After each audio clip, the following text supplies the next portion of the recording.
ng mga araw, maraming araw at taon hanggang sa natapos ako ng high school. Nakadama ako ng pag-ibig sa iba't ibang lalaki, ngunit hindi ako nakipagrelasyon. Yung lihim na pag-ibig lamang na lumilipas din. Nag-working student pa ako upang makapag-enroll ng 2-year na computer course. Natapos ko naman kahit papaano at noon ko na rin tuluyang ibinukas ang puso ko para sa isang lalaki. Si Noriel na isang security guard. Si Noriel ang kauna-unahang nakarelasyon ko. Ngunit hindi kami nagtagal dahil siya ay hindi naging pata sa akin. Minahal ko siya pero siya ay may ibang mahal. Noon ako hindi natuwa sa buhay ko dahil magulo na nga sa bahay namin, magulo pa ang puso at isipan ko. Noon ako na nakapag-isip na lumayo muna. Nakarating ako ng Lawag at sa isang hotel ako nakapagtrabaho bilang clerk. Doon ay nakilala ko naman si Victor na isang room boy at kami ay nagkaroon ng lihim na relasyon dahil nga sa bawal ang makipagrelasyon sa parehong nagtatrabaho sa hotel. Noong una, hindi sapat ang pagmamahal ko kay Victor. Pero dahil makulit siya at mabait naman ay pinasok ko nga ang relasyong yon kahit alam kong delikado dahil pareho kaming mapapatalsik sa trabaho. Kaso ay tunay yatang walang sikretong hindi nabubunyag. Bigla na lang kaming pinatawag sa office of the manager ng hotel. Naroon din pati ang anak ng may-ari. Kinausap kami. Usapang nagtagal sa pagbibigay nila sa amin ng huling sweldo. Natanggal kaming pareho ni Victor sa trabaho. Masama ang loob ko noon pero habang naglalakad kami sa pasilyo ng hotel ay inakbayan ako ni Victor. Mabilis kong tinanggal ang braso niya sa balikat ko pero ang sabi niya, hindi na natin kailangan magtago, Leonie. Hindi na tayo nagkatrabaho dito, oh. Nakangiting sabi niya. Masaya ka pa. Nawalan na tayo ng trabaho eh, sabi ko. May malilipatan naman ako eh. At ikaw, kung gusto mo sumama ka sa akin. Saan? Basta, may pinsan ako nagkatrabaho sa hotel at ang sabi niya, nangangailangan sila ng may experience sa hotel. Pwede tayo doon. Eh baka naman sa malayo yan ha? Malapit lang yun, Leonie. Ang importante, gusto ko makapagtrabaho tayo na magkasama. Noon ay napatitig ako sa mukha ni Victor. Hindi ko pa siya masyadong kilala pero parang gusto ko magtiwala sa kanya. Sige, Victor, sasama ako. Pero teka ha, alam mo ba kung paano pumunta ron? Nakapunta ka na ba doon? Hindi pa nga pero marunong naman tayong bumasa Hindi na tayo maliligaw doon. Iba yata ang salita doon, Victor Ano nga yun, ibanag? Oo, Leonie, ibanag at itawi sa mga tao doon. Pero marunong naman sila magtagalog kasi malaking syudad yun. Basta huwag kang mag-alala, hindi tayo maliligaw doon. Ako ang bahala sa'yo. When you feel in love in the night, when you feel your world just ain't right, call on me and we'll be waiting. Count on me, I will be there. Anytime the times get too tough, anytime you're best thing to know, I'll be the one to make it better. I'll be there to protect you, see you through.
Ganun nga ang nangyari, Papa Dudot. Napunta kami ni Victor sa isang lugar na hindi namin kabisado. Sa hotel na pinagtatrabahuan ng pinsan niyang si Jimmy ay isa lang ang kailangan. In other words, hindi ako napasok sa hotel. Napilitan akong maghanap ng boarding house kung saan ako titira habang naghahanap ng mapapasukang trabaho. Stayan kasi sina Jimmy at Victor sa hotel. Marami akong pinag-applyan pero sa unang 2 araw ko ng paghahanap ng trabaho ay hindi ako sinwerte. Hanggang sa tinagsa ko ni Victor. Pumunta raw ako ng hotel dahil may trabaho para sa akin.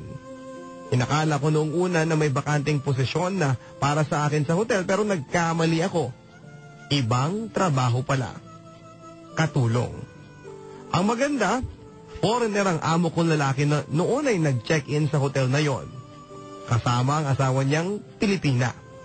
Noon ding araw na yun ay sinama ako ng mag-asawa sa kanilang bagong bahay na pabeblisan pa nga lang sa susunod na araw. Maliban sa akin ay may 2 pang katulong. Bali ako lang ang head ng katulong dahil ang alam na mag-asawa ay marami na akong karanasan sa pagtatrabaho sa hotel. Ang gusto kasi ng lalaking amo ay yung may knowledge sa housekeeping sa hotel. Kaya lang, unang araw ko pa lang silang kasama ay may naamoy na akong problema. Walang tiwala ang lalaki sa pamilya ng babae. Naulinigan ko kasi ang amo kong babae na kausap ang isang kamag-anak niya sa cellphone at ayon sa pag-uusap nila ay wala nga tiwala ang amo kong Amerikano sa pamilya ng asawa niya. Hanggang sa personal akong kinausap ng Amerikano at sinabi niya sa akin na kailangan niya ng kanang kamay. Kaya niya ako kinuha na magtrabaho sa kanila.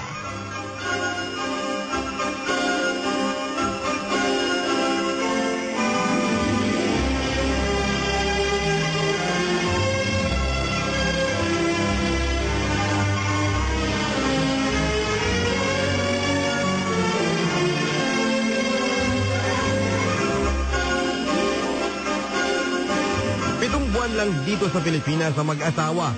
Malaki na ang tiyan ni Ma'am Rona noong bumalik sila ni Sir Phil sa Los Angeles.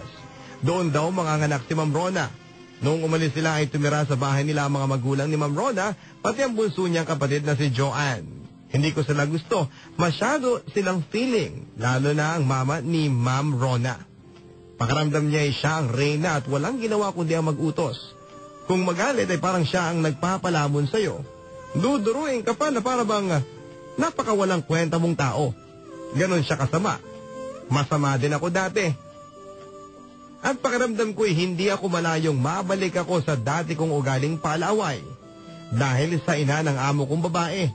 Magugulat siya kapag ako ang nagalit. Magsisisi siya. Pero dahil nga sa ako ang katiwala ni Sir Phil ay nagtitiis ako. Total ay 8 months lang naman sila sa Los Angeles. Noong tawagan ako ni Sir Phil upang ibalitang nanganak ng kambal si Ma'am Rona, noon ay parang gusto ko magsumbong tungkol sa mga biyanan niya pero pinigil ko ang sarili ko. Kaso, hindi ko alam na lihim pala siyang nakikinig sa usapan namin ni Sir Phil. Noong magpaalam si Sir Phil sa akin ay bigla siyang humarang sa akin at ang sabi niya, "Anong pinag-uusapan niyo ng kano?" "Wala po." "Hoy, huwag kang maglihim sa akin." Sabi niya sa kanya ako dinuro sa mukha ko. Tumama ang kuko niyang matuli sa gilid ng mata ko at naging napakasakit noon. Noon na tumaas ang dugo ko at naitulak ko siya hanggang sa sumadsad siya sa dingding. "Huwag mo kong galitan, matanda ka ha, baka patulan kita." Sigaw ko sa mukha niya pero likas din siyang mataray at ang sabi niya, "Aba, ako tatakutin mo, katulong ka lang dito." "Oo, katulong lang ako dito pero hindi ikaw ang amo ko. Huwag kang nagkakamaling kantiin ako dahil papatulang kita kahit uugod-ugod ka ng matanda ka."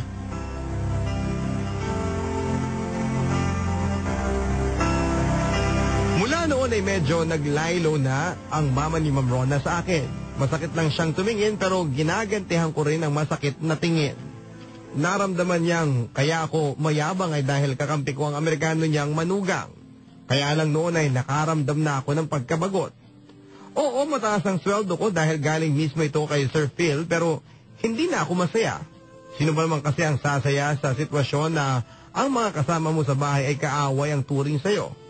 Pero ang pinakamalaking rason kung bakit hindi na ako masaya ay dahil kay Victor. Halos hindi na siya nag-reply sa mga text ko sa kanya. Noong sumabit ang 1 linggo, tinext ko siya at sinabi kong lumabas naman kami, magsimba muna ng 5:00 ng hapon, pagkatapos ay kumain kami sa labas. Sumagot siya ng oo, pero namuti ang mata ko sa paghihintay sa kanya, pero hindi siya dumating. Inaway ko siya sa text dahil doon, kung ano-ano lang ang rason niya. Sumama daw ang pakiramdam niya at nakatulog siya.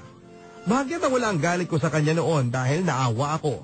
Mahirap kasi talaga ang trabaho nila, pero nung sumabit ang birthday ko, araw ng Martes yun at alam kong day off niya, nangako siyang magkikita kami. So muli ay naghintay ako sa loob ng cathedral compound pero hindi siya dumating. Ang ginawa ko ay pinuntahan ko siya sa hotel na pinagtatrabahuhan niya.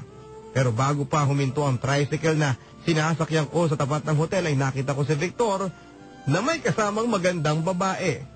At sexy at pasakay sila ng tricycle. Napakalakas ng kabog ng dibdib ko noon, Papa Dudot. At kasunod noon ay ang pagbalong ng luha ko. Nanginginig ang kamay ko noong tangkayin ko siyang i-text. Sino yung kasama mo? Ginagawa mo kong tanga, Victor. Naghintay ako sa'yo, yun pala may kasama kang iba. Ganito ang text ko. Mabilis siyang nag-reply at ang sabi niya, sorry, Leonie. Sana mapatawad mo ako. Mahal ko si Venus at siya ang babaeng gusto kong mapangasawa. Parang di ko yata kaya pag sa buhay ko'y wala ka. Anhin ng pag-ibig kung puso ay nag-iisa. Sinong aking tatawagin? Sinong aking hahanapin? Sino ang magpupuno sa aking paglalambing? Bakit ka ba nakita? Bakit pa nakilala?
Mula sa harap ng hotel ay muli akong sumakay ng tricycle kahit nanghihina ako at panay ang pag-iyak.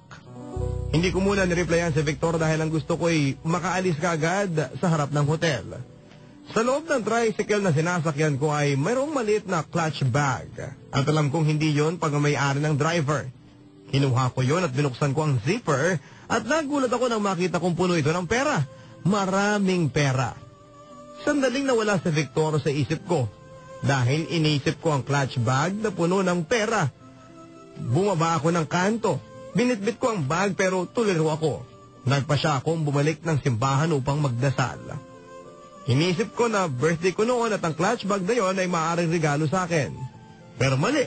Alam kong mali matapos akong magdasal nang umiiyak dahil lang sa simpleng tanong na, kailan naman kaya Lord ako liligaya? Kasi nga birthday ko noon pero ginago ako ng Victor na yon. Sobra akong nagtiwala sa kanya at siya rin dahilan kung bakit ako napadpad ng probinsyang ito. Pagkatapos ng simba ay umuwi ako sa bahay. Nagkulong ako sa aking tulugan. Nilabas ko ang 4 na bigkis ng pera. Binilang ko ang isang bigkis. 100 at tigi 1,000 kaya 100,000 ang isang bigkis. Ibig sabihin ay 400,000 yon. Sa loob ng bagay mayroong libreta di bangko o bank book at isang maliit na notebook na may listahan ng mga pangalan ng tao. Ang bank book ay nakapangalan sa isang lalaki. Sa cover page ng panglikod na maliit na notebook ay may CP number na nakasulat. Naisip kong text ng number na yon dahil ang totoo ay gusto kong isoli ang pera. Kaya lang ay halos kalahating milyon yon, sayang. Hindi nga kaya birthday gift sa akin yon. Hindi kaya para talaga yon sa akin kasi sa ganung paraan na lang siguro ako pwedeng sumaya. Kasi nga lagi naman ako sawi at nasasaktan sa pag-ibig. Una kong minahal si Pedros pero nawala naman siya. Natigilan ako nang maalala ko si Pedros. Binitawan ko ang pera sa ibabaw ng unan ko pati ang sipi ko at pinili kong mahiga at isipin si Pedros. Nung una napangiti ako. Ibang klaseng alaala ang hatid ni Pedro sa akin. Siya kasi ang una kong halik. Kaya lang ay lumuha ako nang maalala ko ang unang sandaling nagkasama kami ni Pedros. Sa ibabaw ng malaking bato sa tabi ng ilog noong magpaalam siya sa akin. Muli ako napabangon nang maalala ko ang huli niyang sinabi. Kung tuloy-tuloy ang pagiging mabait mo, sigurado akong magkikita pa tayo. Noon ay napasulyap ako sa mga bigkis ng pera sa ibabaw ng unan ko at sa maliit na notebook. Bumangon ako at kinuha ko ang cellphone ko, saka ako nag-text. Isip ko'y litong-lito sa mga panahong nais mong malimot. Bakit pang umabalaki ng iyong mundo ginagalawan? Ang buhay ay sadyang ganyan. Tuliran, hindi mapigilan. Hindi mo lang sa iyong puso, kaya mo yan.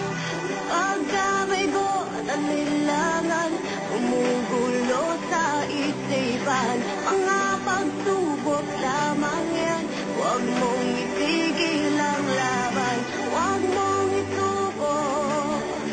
Sadyang labanan. Magbabalik ang Barangay Love Stories. Barangay LS 97.1